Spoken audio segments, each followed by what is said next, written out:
हयात तय्यबा को हम अगर खुद अपनी जिंदगी के अंदर अपनाना चाहें ना तो उसके अंदर बड़ा मजा है हमारे अंदर।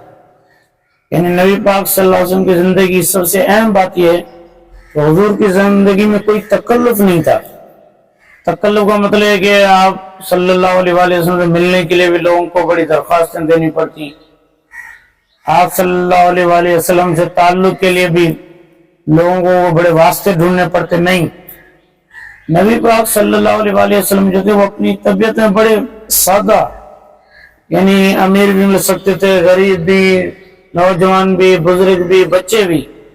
यहाँ तक हदीस में आता है कि मदीने की एक ऐसी खातून कि जो किसी ऊंचे कबीले की भी नहीं, एक आम सी खातून, और जिसके दिमागी जो सूरत है वो भी कोई इतनी अच्छी सतह बिल्कुल यानी लो लेवल की, वो भी नबी पाक सल्लल्लाहु अलैहि वसल्लम के पास हाजिर होती, अपना काम बताती, और नबी पाक सल्लल्लाहु अलैहि वसल्लम जो उसके काम और उसकी जो मजबूरी होती थी उसके मसले को हल करने के लिए तशरीफ ले आते।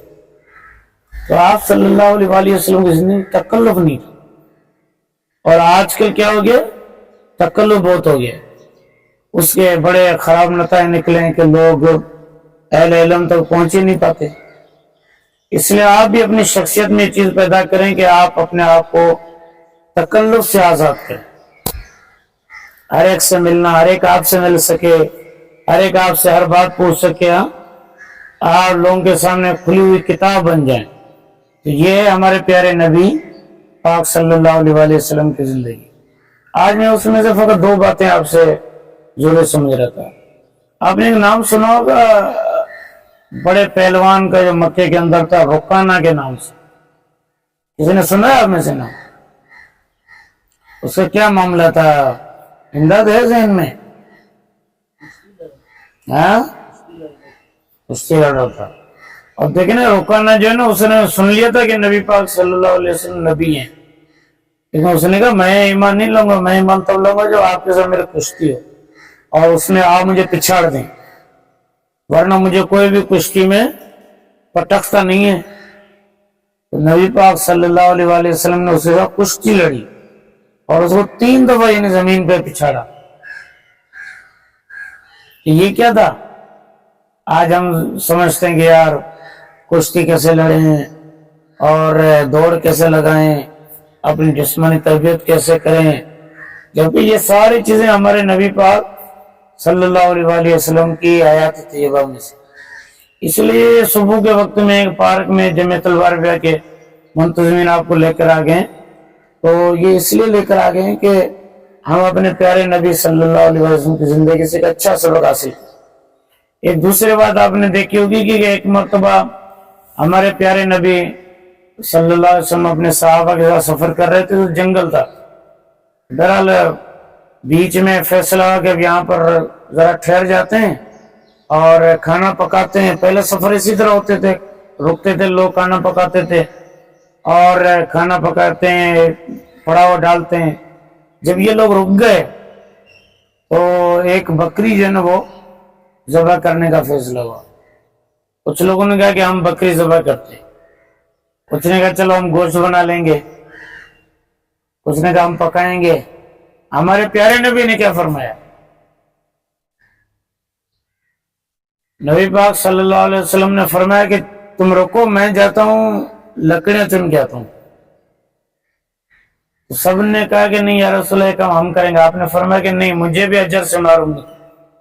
आप सल्लल्लाहु अलैहि वसल्लम वही ज़ाहिर जो जानवर ज़बह होना था, उसके बाद उसको तैयार करना था, फिर उसको भुनना था, पकाना था, उसके लिए आग जलानी थी, तो उसके लिए लकड़ियां चुननी थी। अब ये आप देखते हैं हमारे प्यारे नबी सल्लल्लाहु अलैहि वसल्लम की जिंदगी। अब हम क्या हो गए, एक वीआईपी कल्चर का शिकार हो गए।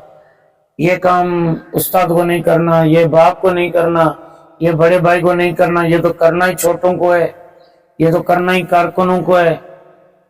लेकिन हमारे प्यारे नबी सल्लल्लाहु अलैहि वसल्लम की जिंदगी इस तरह बिल्कुल भी नहीं थी।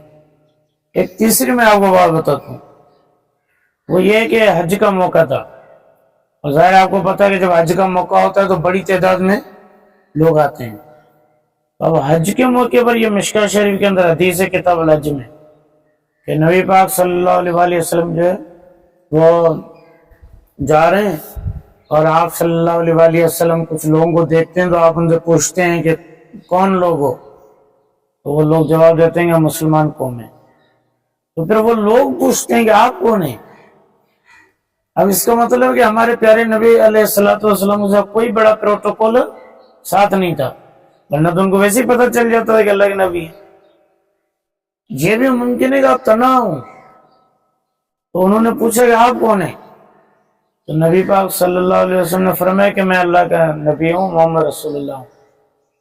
تو وہی جو لوگ تھے نا ان میں ایک خاتون بھی تھی، تو خاتون کے ہاتھ میں بچہ تھا، وہ بھی حج کرنے آئی تھی۔ اس نے اپنا بچہ اوپر کیا اور کہا کہ یا رسول اللہ آپ اللہ کے رسول ہیں، تو یہ میں بچہ لے کر آئی ہوں، کیا اس کا حج ہو جائے گا؟ تو آپ صلی اللہ علیہ وآلہ وسلم نے فرمایا کہ ہاں حج ادا ہو جائے گا، لیکن اس کا اجر تجھے ملے گا۔ اس کا مطلب یہ بچہ جو بڑا ہو جائے گا تو دوبارہ اس پر حج فرض ہو جائے گا، لیکن ابھی اگر کوئی بچہ نیکی کرے گا نابالغ تو اس کے